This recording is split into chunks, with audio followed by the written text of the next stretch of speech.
Senhor Letil.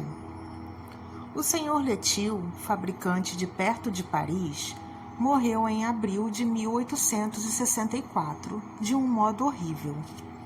Uma caldeira de verniz em ebulição, tendo pegado fogo e tendo se derramado sobre ele, foi, numa piscadela de olhos, coberto por uma matéria incendiada e compreendeu, em seguida, que estava perdido.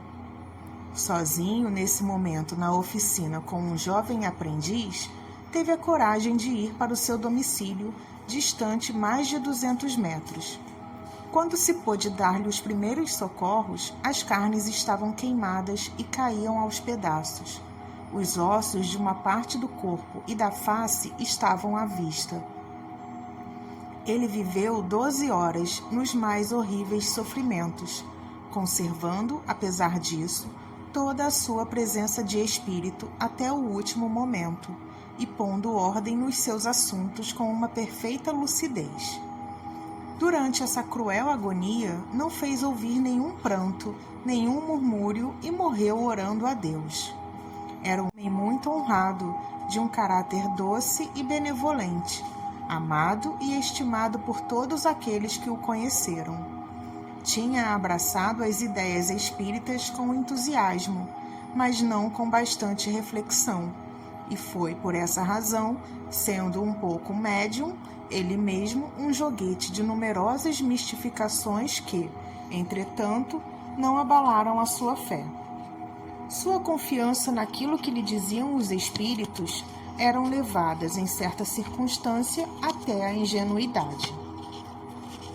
Uma tristeza profunda me oprime. Horrorizado ainda de minha morte trágica, creio-me sob o ferro de um carrasco. Quanto, pois, sofri! Oh, quanto sofri! Estou todo tremente. Parece-me que ainda sinto o odor fétido que as minhas carnes queimadas lançavam ao meu redor. Agonia de 12 horas, quanto provastes, ó espírito culpado. Sofreu sem murmurar, também Deus vai dar-lhe o seu perdão. Ó, minha bem-amada, não chore mais sobre mim. Minhas dores vão se acalmar. Eu não sofro realmente, mas a lembrança equivale à realidade. Meu conhecimento do Espiritismo ajuda-me muito. Sei agora que, sem esta doce crença, teria permanecido no delírio onde fui jogado pela minha morte horrível. Mas tinha um consolador, que não me deixou desde o meu último suspiro. Falava ainda que o via já perto de mim. Parecia que era um reflexo de minhas dores, que me dava a vertigem e mostrava-me fantasmas. Não, era o meu anjo protetor, que, silencioso e mudo, consolava-me pelo coração. Desde que disse adeus à terra, ele me disse: "Vem, meu filho, e revê o dia." Respirei mais livremente, crendo sair de um sonho pavoroso. Eu falava de minha bem-amada esposa, da corajosa criança que a mim se devotou. Todos estão sobre a terra.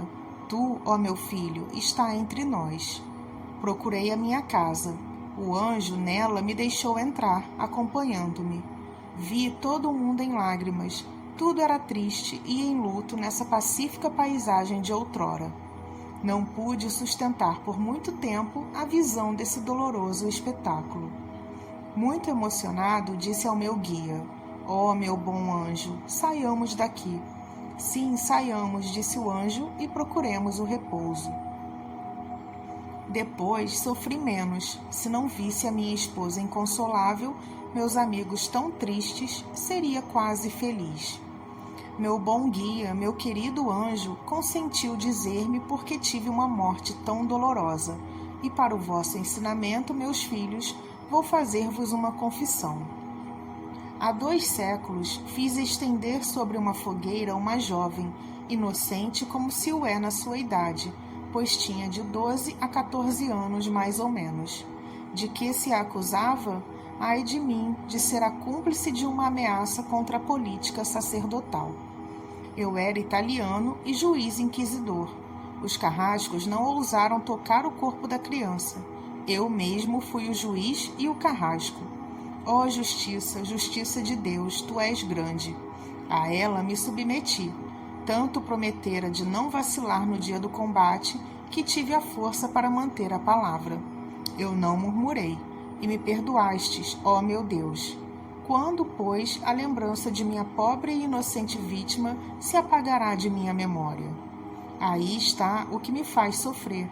É necessário também que ela me perdoe.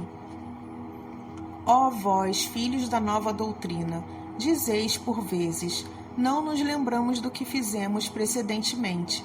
Por isso não podemos evitar os males aos quais nos expomos com o esquecimento do passado.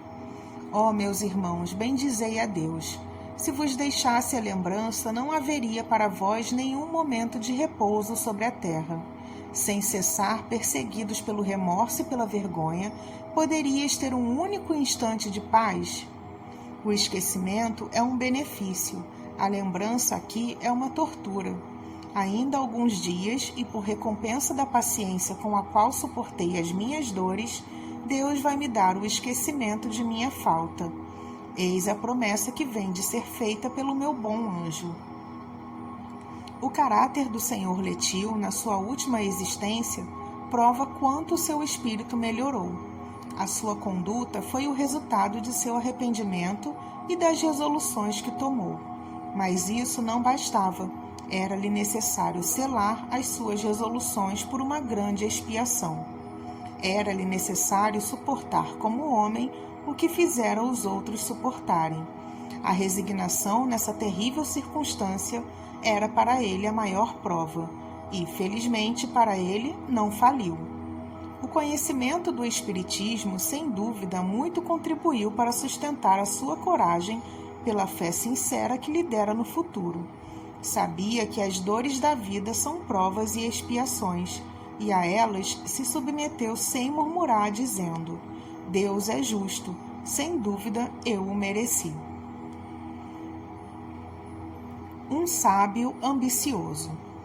A senhora B. de Bordeaux não sentiu as pungentes angústias da miséria, mas foi toda a sua vida a mártir de dores físicas, pelas inumeráveis enfermidades pelas quais foi atingida durante 70 anos, desde a idade de 5 meses, e que, quase cada ano, a colocava à porta de túmulo. 3 vezes foi envenenada pelas experiências que a ciência incerta fez nela. E o seu temperamento, arruinado pelos remédios tanto quanto pelas doenças, deixou-a, até o fim de seus dias, vítima de intoleráveis sofrimentos que nada podia acalmá-la. Sua filha, espírita cristã e médium, pedia a Deus em suas preces para abrandar as suas cruéis provas, mas seu guia espiritual disse-lhe para que pedisse simplesmente para ela a força de suportar com paciência e com resignação, e ditou-lhe as instruções seguintes. Tudo tem a sua razão de ser na existência humana. Não há um sofrimento que causastes que não encontre um eco nos sofrimentos que suportais. Não há um de vossos excessos que não encontre um contrapeso nas vossas privações. Não há uma lágrima que caia de vossos olhos sem ter uma falta para lavar, um crime algumas vezes. Suportai, pois, com paciência e resignação as vossas dores físicas e morais, por cruéis que vos pareçam, e pensai no lavrador cuja fadiga cansa os seus membros, mas que continua a sua obra sem deter-se, porque tem sempre diante dele as espigas douradas que serão os frutos de sua perseverança. Tal é a sorte do infeliz que sofre sobre a vossa terra. A aspiração da felicidade, que deve ser o fruto de sua paciência, torna-o forte contra as dores passageiras da humanidade. Assim ocorre com a tua mãe.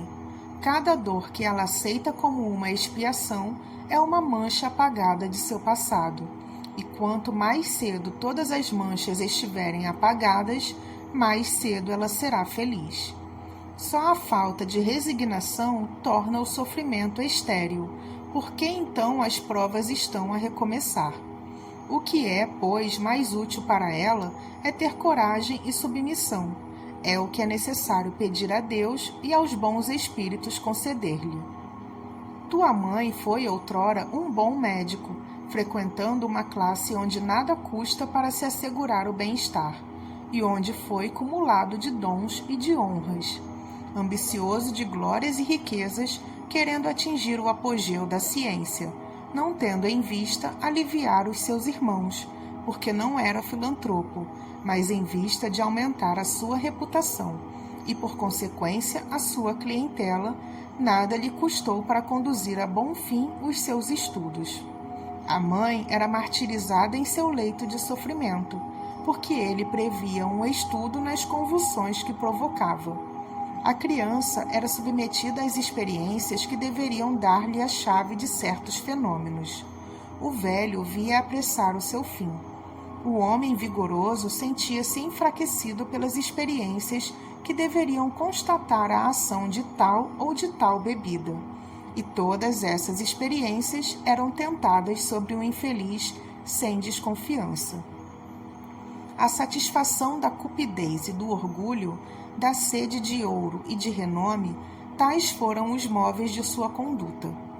Foram necessários séculos e provas terríveis para domar esse espírito orgulhoso e ambicioso. Depois, o arrependimento começou a sua obra de regeneração, e a reparação se acaba, porque as provas desta última existência são brandas perto daquelas que suportou. Coragem, pois, se a pena foi longa e cruel, a recompensa concedida à paciência, à resignação e à humildade será grande. Coragem, todos vós que sofreis, pensai no pouco de tempo que dura a vossa existência material. Pensai nas alegrias da eternidade, chamai a vós a esperança, essa amiga devotada de todo o coração sofredor. Chamai a vós a fé, irmã da esperança, a fé que vos mostra o céu, onde a esperança vos faz penetrar antes do tempo. Chamai também a vós esses amigos que o Senhor vos dá, que vos cercam, vos sustentam e vos amam, e cuja solicitude constante vos conduz àquele a quem ofendestes, transgredindo as suas leis. Depois de sua morte, a senhora B. deu, tanto à sua filha quanto à Sociedade Espírita de Paris, comunicações onde se refletem as mais eminentes qualidades, onde ela confirma o que fora dito de seus antecedentes. Charles de Saint-G, idiota. Sociedade Espírita de Paris, 1860. Charles de Saint-G era um jovem idiota, com a idade de 13 anos, vivente e cujas faculdades intelectuais eram de uma tal nulidade que não conhecia os seus pais e podia tomar seu alimento com dificuldade. Havia nele parada completa de desenvolvimento de todo o sistema orgânico. 1. A São Luís. Quereis dizer-nos se podemos evocar o espírito dessa criança? Resposta. Podeis evocá-lo como se evocasseis o espírito de um morto. 2. Vossas respostas nos fariam supor que a evocação poderia ser feita a qualquer momento. Resposta. Sim, a sua alma prende-se ao corpo por laços materiais, mas não por laços espirituais. Pode sempre ser desligado. 3. Evocação de Saint-G. Sou um pobre espírito preso à terra, como uma ave por uma pata. 4. Em vosso estado atual, como espírito, tendes a consciência de vossa nulidade neste mundo? Resposta. Certamente, sinto bem o meu cativeiro. 5. Quando o vosso corpo dorme e que o vosso espírito se desliga, tendes as ideias tão lúcidas como se estivesseis num estado normal? Resposta. Quando o meu infeliz corpo repousa, estou um pouco mais livre para me elevar ao céu que aspiro. 6. Experimentais, como espírito, um sentimento penoso pelo vosso estado corporal? Resposta. Sim, uma vez que é uma punição. 7. Lembrai-vos de vossa existência precedente? Resposta. Oh, sim, ela foi a causa de meu exílio na presente. 8. Qual era essa existência? Resposta. um jovem libertino sob Henri III. 9. Dissestes que a vossa condição atual é uma punição. Não a escolhestes, pois? Resposta: não. 10. Como a vossa existência atual pode servir ao vosso adiantamento no estado de nulidade em que estáis? Resposta: ela não é nula para mim, diante de Deus que me impôs. 11. Prevedes a duração da vossa existência atual? Resposta: não, ainda há alguns anos e reentrarei em minha pátria. 12. Desde a vossa precedente existência até a vossa encarnação atual, que fizestes como espírito? Resposta: foi porque eu era um espírito leviano que Deus me aprisionou. 13. No vosso estado de vigília, tendes consciência do que se passa ao vosso redor, e isto apesar da imperfeição de vossos órgãos? Resposta: eu vejo, eu ouço, mas o meu corpo não compreende e nem vê nada. 14. Podemos fazer alguma coisa que vos seja útil? Resposta: nada. 15. A São Luís. As preces por um espírito reencarnado podem ter a mesma eficácia que para um espírito errante? Resposta: as preces são sempre boas e agradáveis a Deus. Na posição deste pobre espírito, não podem servir-lhe para nada. Servir-lhe-ão mais tarde, porque Deus tê-las-á em conta. Essa evocação confirma o que sempre foi dito sobre os idiotas. A sua nulidade moral não se prende à nulidade de seu espírito, que, abstração feita dos órgãos, goza de todas as suas faculdades. A imperfeição dos órgãos não é, senão, um obstáculo à livre manifestação dos pensamentos. Ela não os aniquila. É o caso de um homem vigoroso cujos membros sejam comprimidos por laços. Instrução de um espírito sobre os idiotas e os cretinos, dadas à Sociedade de Paris. Os cretinos são seres punidos sobre a terra pelo mau uso que fizeram de poderosas faculdades. Sua alma está aprisionada num corpo, cujos órgãos impossibilitados não podem exprimir os seus pensamentos. Esse mutismo moral e físico é uma das mais cruéis punições terrestres. Frequentemente, ela é escolhida pelos espíritos arrependidos que querem resgatar as suas faltas. Essa prova não é estéril, porque o espírito não fica estacionário na sua prisão de carne. Seus olhos embrutecidos veem, esse cérebro deprimido concebe, mas nada se pode traduzir nem pela palavra nem pelo olhar, e, salvo um movimento, estão moralmente no estado dos letárgicos e dos catalépticos, que veem e ouvem o que se passa ao seu redor, sem poder exprimi-lo. Quando tendes em sonho esses terríveis pesadelos onde quereis fugir de um perigo e gritais para chamar socorro, ao passo que a vossa língua fica presa na boca e os vossos pés ao solo, sentis um instante o que o cretino sente sempre, paralisia do corpo ligado à vida do espírito. Quase todas as enfermidades têm, assim, sua razão de ser. Nada se faz sem causa. O que chamais a injustiça da sorte é a aplicação da mais alta justiça.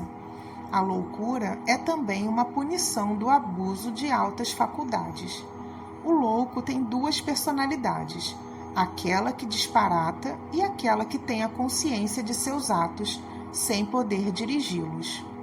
Quanto aos cretinos, a vida contemplativa e isolada de sua alma, que não tem as distrações do corpo, pode estar tão agitada que as resistências mais complicadas para os acontecimentos.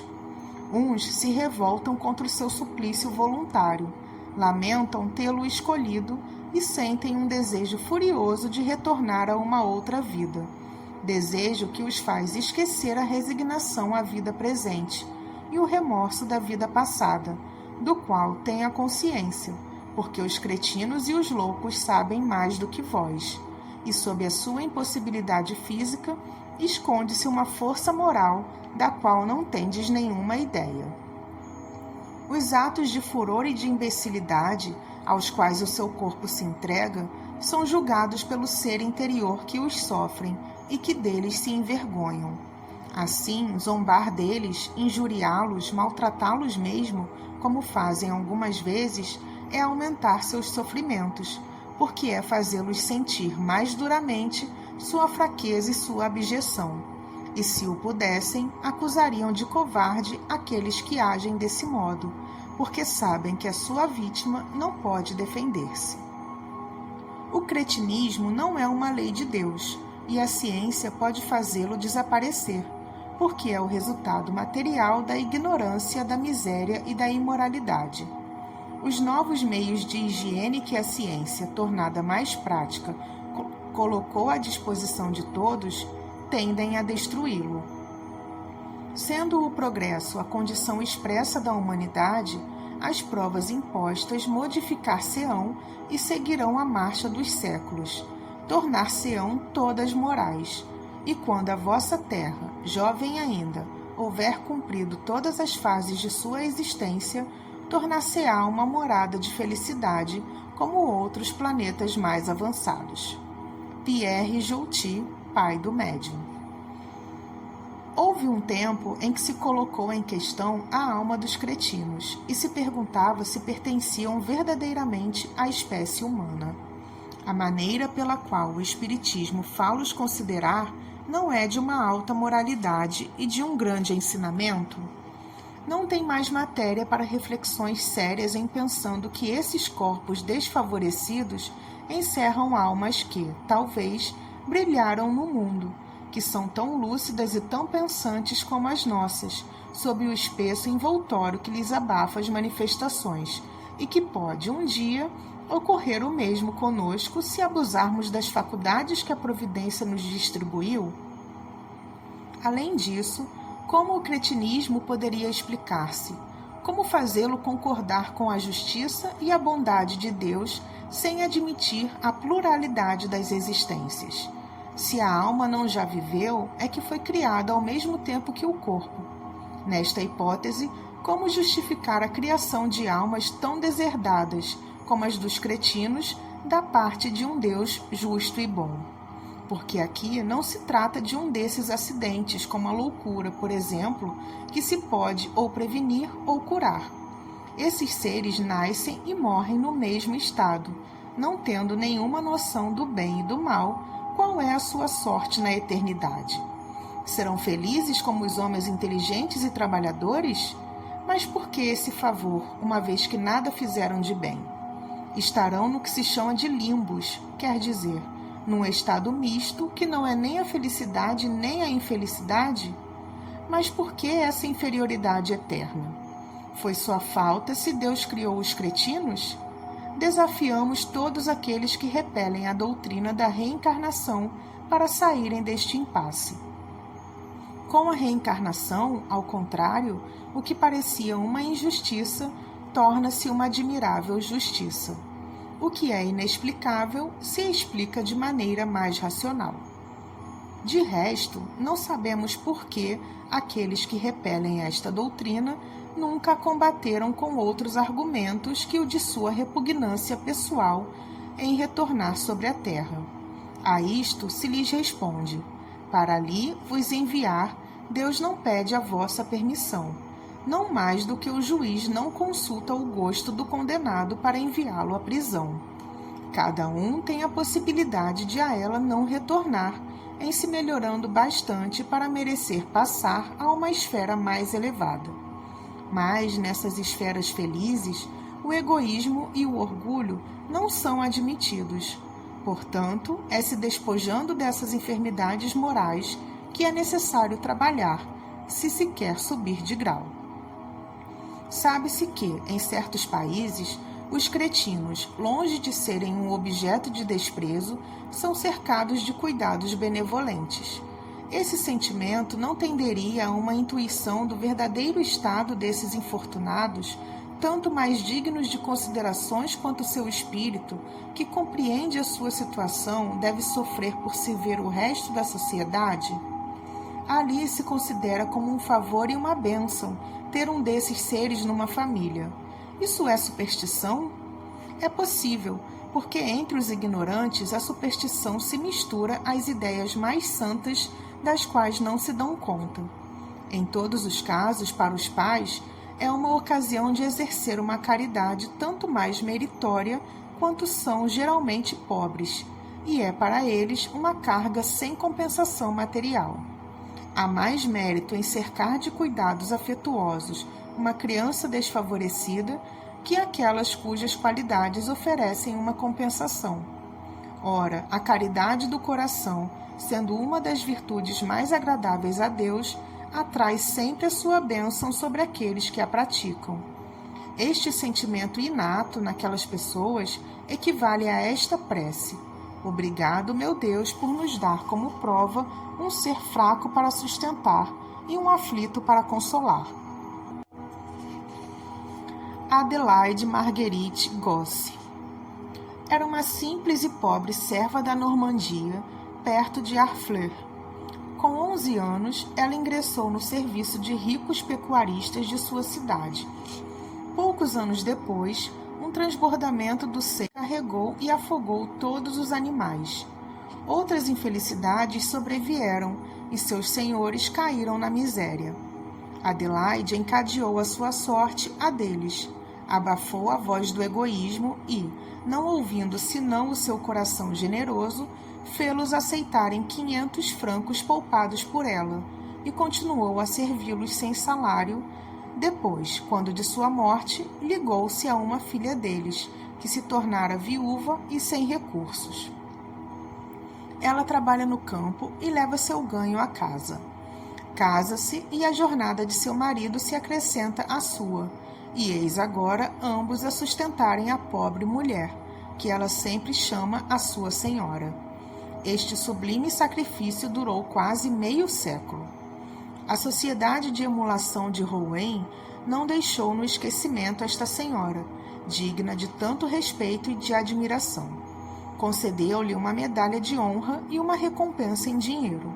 As lojas maçônicas do Havre associaram-se a este testemunho de estima e lhe ofereceram uma pequena soma para acrescentar ao seu bem-estar. Enfim, a administração local ocupou-se de sua sorte com delicadeza, poupando a sua suscetibilidade. Um ataque de paralisia levou, num instante e sem sofrimento, este ser benfazejo. Os últimos deveres foram-lhe prestados de maneira simples, mas decente. O secretário do Conselho Municipal foi à frente do cortejo fúnebre. Sociedade de Paris, 27 de dezembro de 1861. Evocação. Rogamos ao Deus Todo-Poderoso permitir ao espírito de Marguerite Gosse comunicar-se conosco. Resposta: sim, Deus consentiu-me esta graça.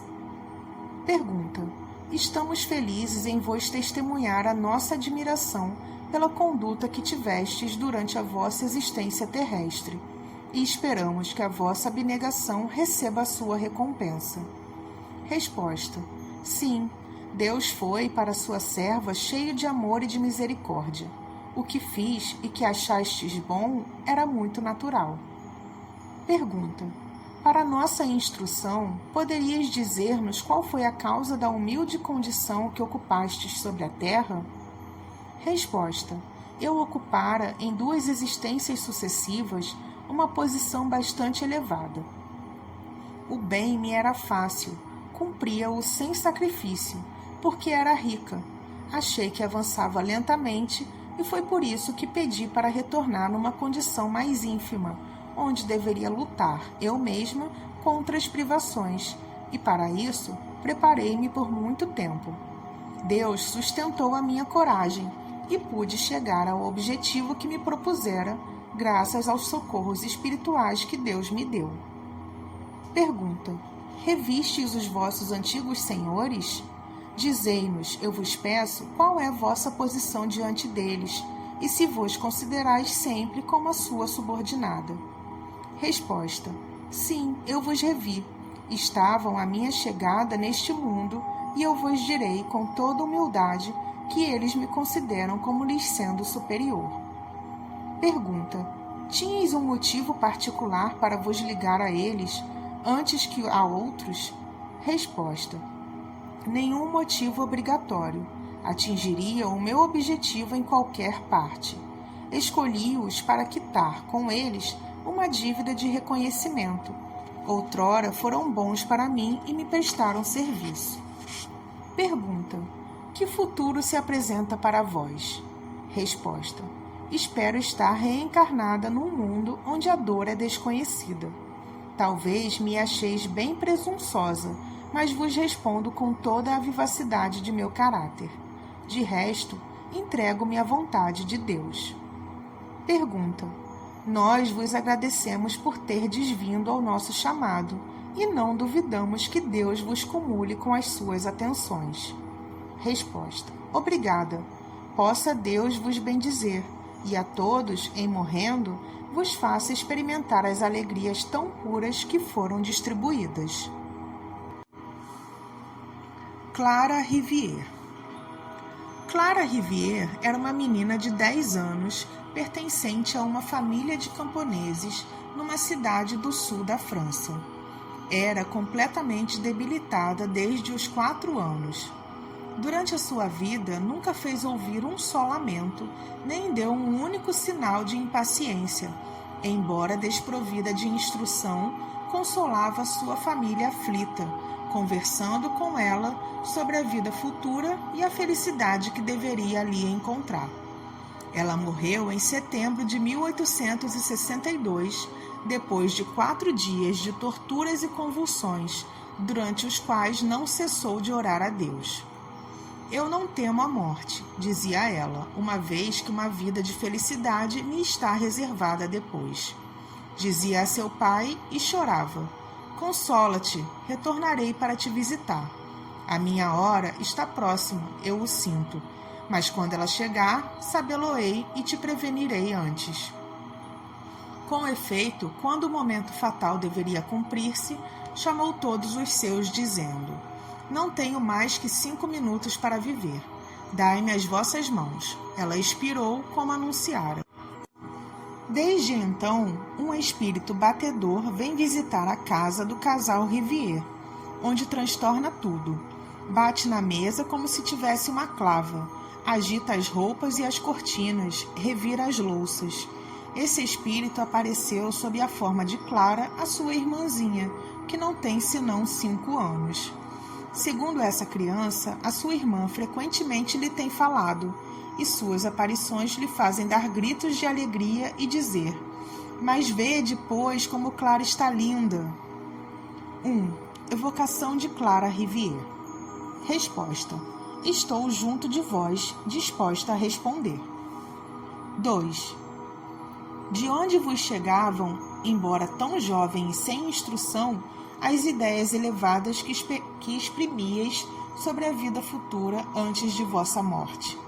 Resposta: do pouco de tempo que passaria sobre o vosso globo e de minha precedente encarnação. Era médium quando deixei a terra, e era médium retornando entre vós. Era uma predestinação. Eu sentia e via o que dizia. 3. Como ocorre que uma criança de vossa idade nunca haja lamentado durante 4 anos de sofrimentos? Resposta: porque o sofrimento físico era dominado por uma força maior, a do meu anjo guardião, que via continuamente junto de mim. Ele sabia aliviar tudo o que eu sentia, tornava a minha vontade maior do que a dor. 4. Como fostes prevenida do instante de vossa morte? Resposta: meu anjo guardião me disse, ele nunca amou. 5. Dissestes ao vosso pai: consola-te, retornarei para te visitar.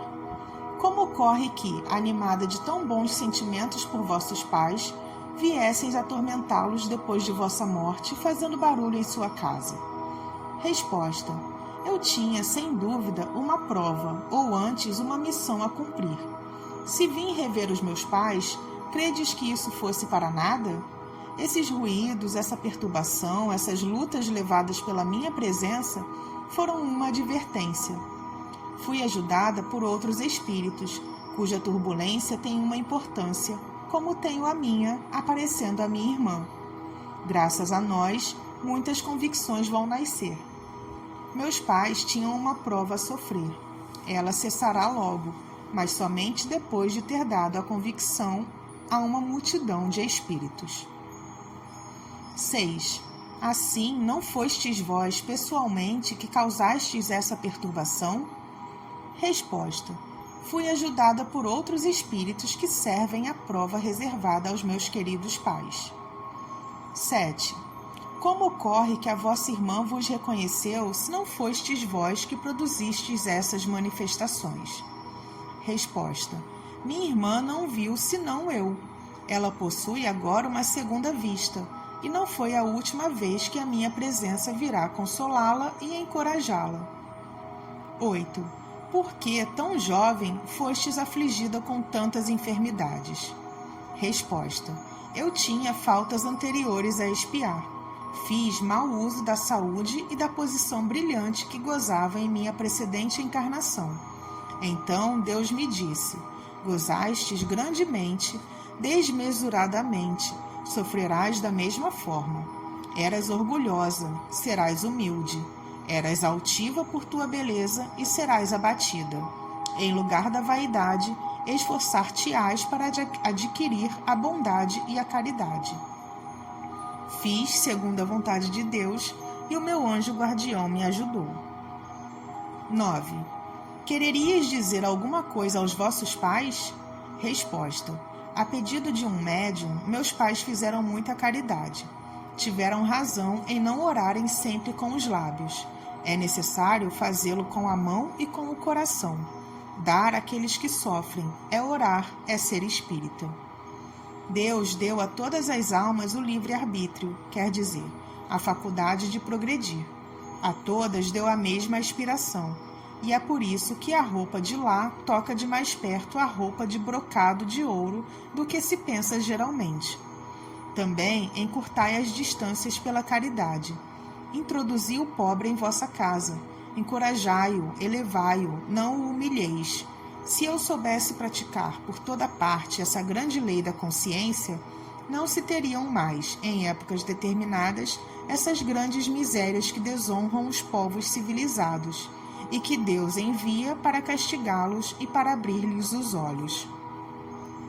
Caros pais, orai a Deus, amai-vos, praticai a lei do Cristo. Não façais aos outros o que não gostarias que vos fizessem. Implorai a Deus que vos prove, mostrando-vos que a sua vontade é santa e grande como Ele.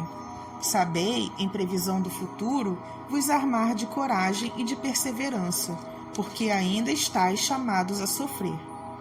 É necessário saber merecer uma boa posição num mundo melhor, onde a compreensão da justiça divina se torna a punição dos maus espíritos.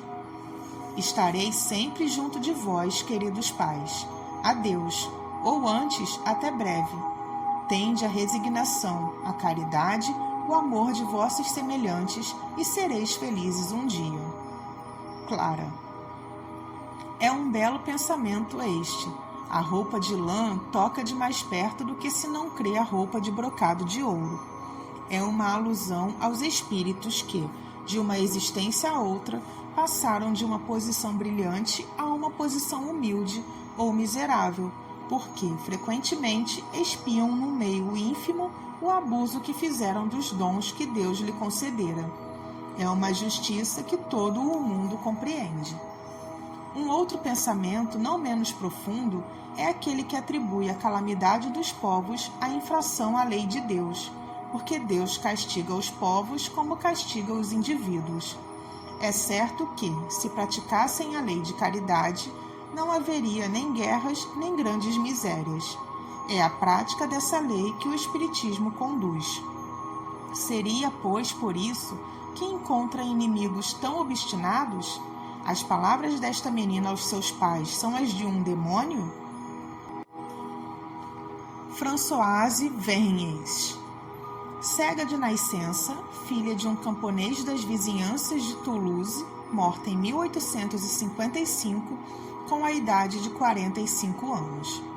Ocupava-se constantemente em ensinar o catecismo às crianças, a fim de prepará-las para sua primeira comunhão. Tendo mudado o catecismo, não teve nenhuma dificuldade em aprendê-lo de novo, porque sabia todos os dois pelo coração. Uma noite de inverno, retornava de uma excursão a várias léguas em companhia de sua tia. Era necessário atravessar uma floresta por caminhos horríveis e cheios de lama, e as duas mulheres deviam caminhar com precaução sobre a margem dos fossos. Sua tia queria conduzi-la pela mão, porém ela respondeu-lhe: "Não vos preocupeis comigo, eu não corro nenhum perigo de cair, pois vejo sobre o meu ombro uma luz que me guia. Segui-me, sou eu quem vou conduzir-vos." Elas chegaram assim em casa sem acidente, o cego conduzindo aquele que tinha o uso de seus olhos. Evocação de Paris, em maio de 1865. Pergunta: teríeis a bondade de dar-nos a explicação dessa luz que vos guiava nessa noite escura e que não era visível senão por vós? Resposta: como? Pessoas que, como vós, estão em relação contínua com os espíritos, têm necessidade de uma explicação para um fato semelhante? Era meu anjo guardião quem me guiava. Pergunta: era bem a nossa opinião, mas desejávamos ter-lhe a confirmação. Tinhas, nesse momento, consciência de que era o vosso anjo guardião quem vos servia de guia? Resposta: não, nisto convenho. Entretanto, acreditava numa proteção celeste. Tinha por muito tempo pedido ao nosso Deus, bom e clemente, para ter piedade de mim. E é tão cruel ser cego. Sim, é bem cruel, mas reconheço também que é justiça. Aqueles que pecam pelos olhos devem ser punidos pelos olhos, e assim com todas as faculdades das quais os homens são dotados e das quais abusam. Não procureis, pois, nos numerosos infortúnios que afligem a humanidade, outra causa que aquela que lhe é natural, a expiação. Expiação que não é meritória senão quando sofrida com submissão, e que pode ser abrandada se, pela prece, atraem-se as influências espirituais que protegem os culpados da penitenciária humana e derramam a esperança e a consolação nos corações aflitos e sofredores. Pergunta: estáveis votada a instrução religiosa das crianças pobres. Tivestes dificuldade para adquirir os conhecimentos necessários ao ensino do catecismo, que sabias pelo coração, malgrado a vossa cegueira, e embora houvesse mudado? Resposta: os cegos têm, em geral, os outros sentidos dobrados, se assim posso exprimir-me. A observação não é uma das menores faculdades de sua natureza. Sua memória é como um registro onde são colocados com ordem e para dali não desaparecerem nunca os ensinamentos dos quais têm as tendências e as aptidões. Nada do exterior sendo capaz de perturbar essa faculdade, disso resulta que ela pode ser desenvolvida de maneira notável pela educação. Não era o caso em que me encontrava, porque não receber educação. Disso não agradeço senão mais a Deus, por permitir que ela fosse bastante para me possibilitar cumprir a minha missão junto dessas criancinhas. Era, ao mesmo tempo, uma reparação pelo mau exemplo que lhes dera em minha precedente existência. Tudo é assunto sério para os espíritas. Para isso não tem senão que olhar ao seu redor, e isto lhes será mais útil do que se deixarem desviar pelas sutilezas filosóficas de certos espíritos que zombam deles, adulando seu orgulho com frases de grande efeito, mas vazias de sentido. Pergunta: pela vossa linguagem vos julgamos avançada intelectualmente, do mesmo modo que a vossa conduta sobre a terra foi uma prova do vosso adiantamento moral. Resposta: tenho muitíssimo para adquirir ainda, mas há muitos sobre a terra que passam por ignorantes porque a sua inteligência está velada pela expiação. Mas, na morte, esses véus caem, e esses pobres ignorantes frequentemente são mais instruídos do que aqueles nos quais provocavam os desdéns. Crede-me, o orgulho é a pedra de toque pela qual se reconhecem os homens. Todos aqueles cujos corações forem acessíveis à adulação, ou que têm muita confiança em sua ciência, estão no mau caminho em geral. Não são sinceros. Desconfiai deles. Sede humildes com o Cristo e carregai como ele a cruz com amor, a fim de terdes acesso ao reino dos céus. Françoise Vergniaud. Anna Bitter.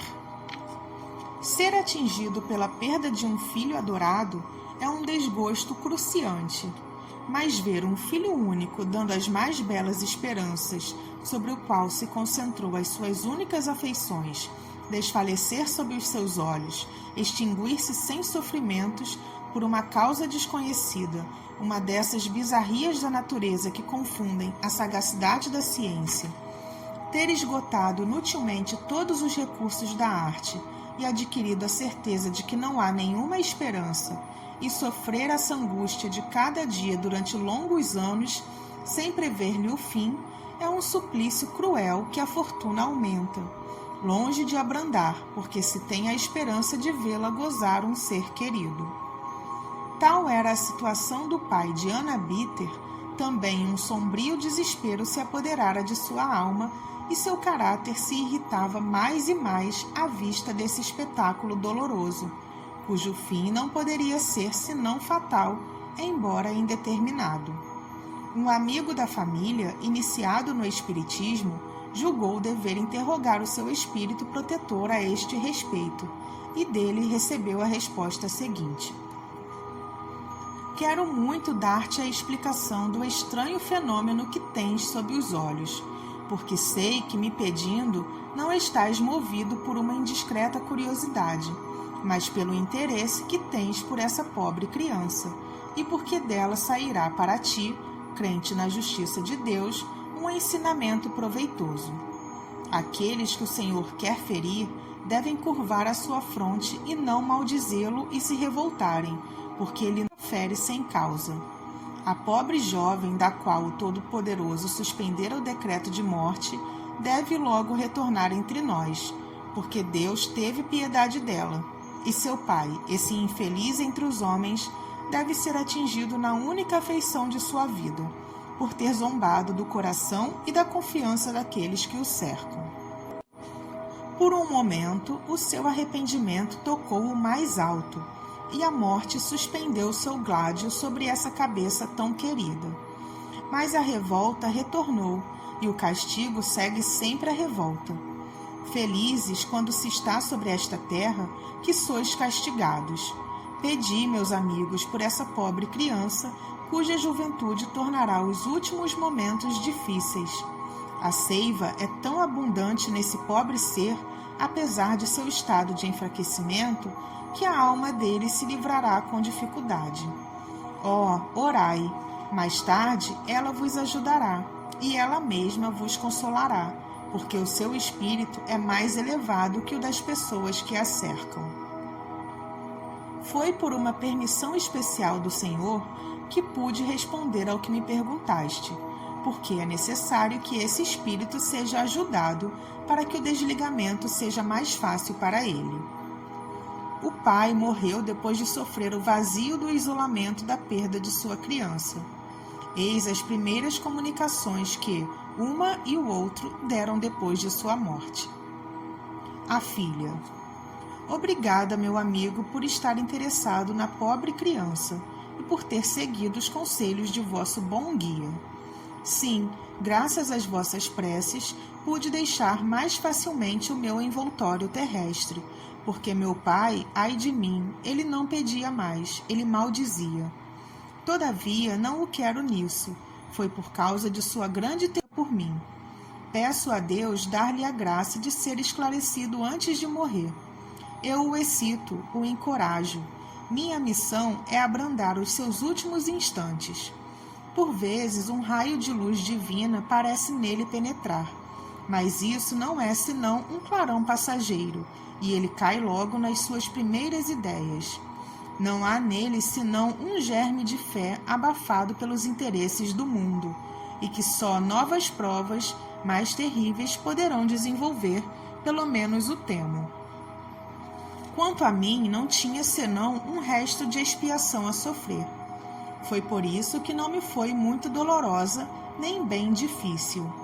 Em minha estranha enfermidade eu não sofria. Era antes um instrumento de prova para meu pai, porque ele sofria mais em me ver nesse estado do que eu mesma não sofria. Estava resignada e ele não o estava. Hoje, disso estou recompensada. Deus concedeu-me a graça de abreviar minha permanência sobre a terra, e por isso lhe agradeço. Estou feliz no meio dos bons espíritos que me cercam. Todos nos aplicamos em nossas ocupações com alegria, porque a inatividade seria um suplício cruel. O pai, em torno de 1 mês depois de sua morte.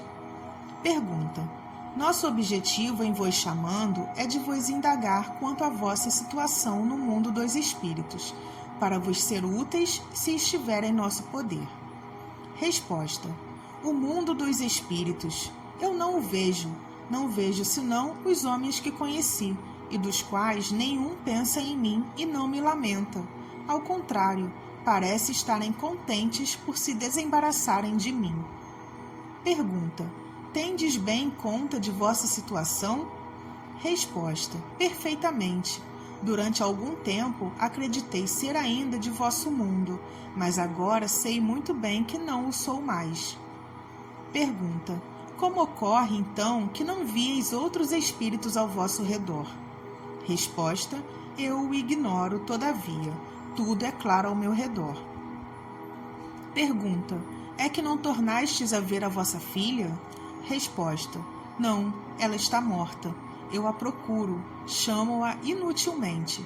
Que vazio terrível a sua morte deixou-me sobre a terra. Em morrendo, dizia-me que, sem dúvida, encontrá-la-ia. Mais nada, sempre o isolamento ao meu redor. Ninguém me dirige uma palavra de consolo e de esperança. Adeus, vou procurar a minha criança. O guia do médium. Este homem não era nem ateu nem materialista, mas era daqueles que creem vagamente, sem se preocupar com Deus nem com o futuro, absorvidos que estão pelos interesses da terra. Profundamente egoísta, sem dúvida, teria tudo sacrificado para salvar a sua filha, mas teria sacrificado, sem escrúpulo, todos os interesses de outrem em seu proveito pessoal. Fora sua filha, não se prendia a ninguém. Disso Deus o puniu, como o sabeis. Tirou-lhe a única consolação sobre a terra, e como não se arrependeu, foi-lhe igualmente arrancada no mundo dos espíritos. Ele não se interessou por ninguém sobre a terra, e ninguém se interessa por ele aqui. Está só, abandonado. Aí está a sua punição. Entretanto, sua filha está junto dele, mas não a vê. Se a visse, não seria punido. Que faz ele? Dirige-se a Deus? Arrepende-se? Não, murmura sempre, blasfema mesmo. Faz em uma palavra como fazia sobre a terra. Ajudai-o pela prece e pelos conselhos a sair dessa cegueira. Joseph Maitre, cego. Joseph Maitre pertencia à classe média da sociedade. Gozava de um modesto bem-estar que o punha ao abrigo da necessidade. Seus pais deram-lhe uma boa educação e destinaram-no à indústria, mas, aos 20 anos, tornou-se cego. Morreu em 1845, em torno do 50º ano. Uma segunda enfermidade veio atingi-lo, mais ou menos 10 anos antes de sua morte. Tornou-se completamente surdo, de sorte que as suas relações com os vivos não podiam ocorrer senão pelo toque.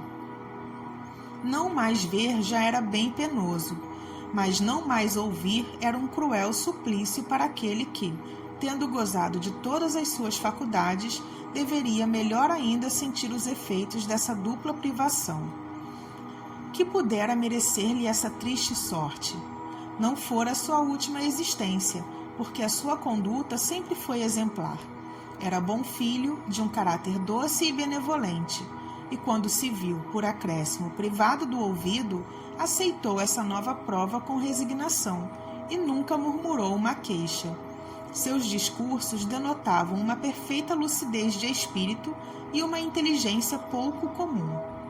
Uma pessoa que o conhecera, presumindo que se poderia tirar úteis instruções de uma conversa com o seu espírito, chamando-o, recebeu dele a comunicação seguinte, em resposta às perguntas que lhe foram dirigidas.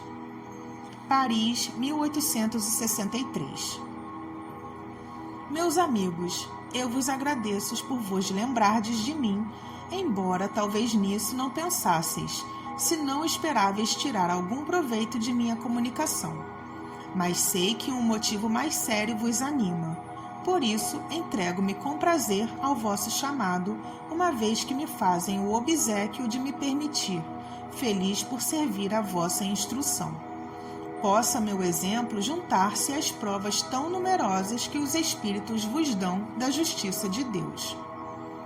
Vós me conhecestes cego e surdo, e vos perguntastes o que fizera para merecer semelhante sorte. Vou eu contar-vos. Sabei, primeiro, que é a segunda vez que sou privado da visão.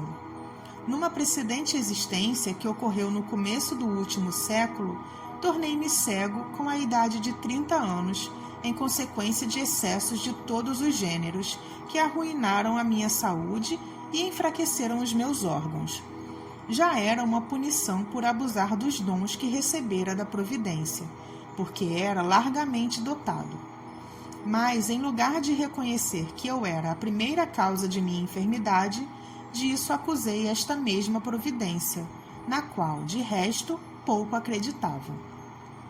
Blasfemei contra Deus, reneguei-o, acusei-o, dizendo que, se existisse, deveria ser injusto e mau, uma vez que assim fazia sofrer as suas criaturas. Deveria considerar-me feliz, ao contrário de não ser, como tantos outros miseráveis cegos, obrigado a mendigar o meu pão. Mas não, eu não pensava senão em mim e na privação das alegrias que me era imposta. Sob o império dessas ideias e de minha falta de fé, tornei-me áspero, exigente, insuportável, em uma palavra para aqueles que me cercavam. A vida era doravante sem objetivo para mim. Não pensava no futuro que considerava uma quimera. Depois de ter inutilmente esgotado todos os recursos da ciência, vendo uma cura impossível, resolvi dar-lhe fim mais cedo e me suicidei. No meu despertar, ai de mim, estava mergulhado nas mesmas trevas em que estive durante a vida. Entretanto, não tardei a reconhecer que não mais pertencia ao mundo corpóreo, mas era um espírito cego. A vida de além-túmulo era, pois, uma realidade. Em vão tentei me furtar para mergulhar no nada. Eu me chocava com o vazio. Se essa vida deveria ser eterna, como ouvira dizer, estaria, pois, durante a eternidade nessa situação? Esse pensamento era terrível. Eu não sofria nada, mas dizer-vos os tormentos e as angústias de meu espírito é coisa impossível. Quanto tempo isso durou? Ignoro-o, mas quanto esse tempo me pareceu longo. Exausto, estafado, fiz, enfim, um retorno sobre mim mesmo. Compreendi que uma força superior caía sobre mim. Disse a mim que se essa força podia oprimir-me, poderia também aliviar-me, e implorei a sua piedade. À medida que eu pedia e que o meu fervor aumentava, alguma coisa dizia-me que essa cruel posição teria um termo. Enfim, a luz se fez. O meu arrebatamento foi extremo, quando entrevi as claridades celestes e distingui os espíritos que me cercavam, sorrindo com benevolência, e aqueles que flutuavam radiosos no espaço. Quis seguir as suas pegadas, mas uma força invisível reteve-me. Então, em deles disse-me: Deus, que desconhecestes, teve conta de teu retorno a ele, e permitiu-nos dar-te a luz, mas tu não cedestes senão com o constrangimento e a lassidão. Se queres, doravante, participar da felicidade que aqui se goza, é necessário provar a sinceridade de teu arrependimento e de teus bons sentimentos, em recomeçando a tua prova terrestre, em condições onde estará exposto a cair nas mesmas faltas, porque essa nova prova será ainda mais rude do que a primeira. Aceitei prontamente, prometendo-me muito não mais falir. Portanto, retornei sobre a terra na existência que conheceis. Não tive dificuldade em ser bom, porque não era mau por natureza. Revoltara-me contra Deus e Deus puniu-me. Para aí retornei com a fé inata. Foi por isso que não murmurei mais contra ele e aceitei a minha dupla enfermidade com resignação e como uma expiação que deveria ter a sua fonte na soberana justiça. O isolamento em que me encontrei nos últimos anos nada tinha de desesperante, porque eu tinha fé no futuro e na misericórdia de Deus. Ele me foi muito proveitoso porque, durante essa longa noite, onde tudo era silêncio, a minha alma mais livre lançava-se para o eterno e entrevia o infinito pelo pensamento. Quando chegou o fim de meu exílio, o mundo dos espíritos não teve para mim senão esplendores e inefáveis prazeres. A comparação com o passado fez-me achar, relativamente, a minha situação muito feliz, e disso rendo graças a Deus. Mas, quando olho para frente, vejo o quanto estou ainda longe da felicidade perfeita. Eu expiei, me é necessário reparar agora. Minha última existência não foi proveitosa senão a mim unicamente. Espero logo recomeçar uma nova existência, em que poderei ser útil aos outros. Isto será a reparação de minha inutilidade precedente. Só então avançarei no caminho bendito, aberto a todos os espíritos de boa vontade. Eis a minha história, meus amigos. Se o meu exemplo puder esclarecer alguns de meus irmãos encarnados e evitar-lhes o lamaçal onde caí, terei começado a quitar a minha dívida. Joseph. Fim.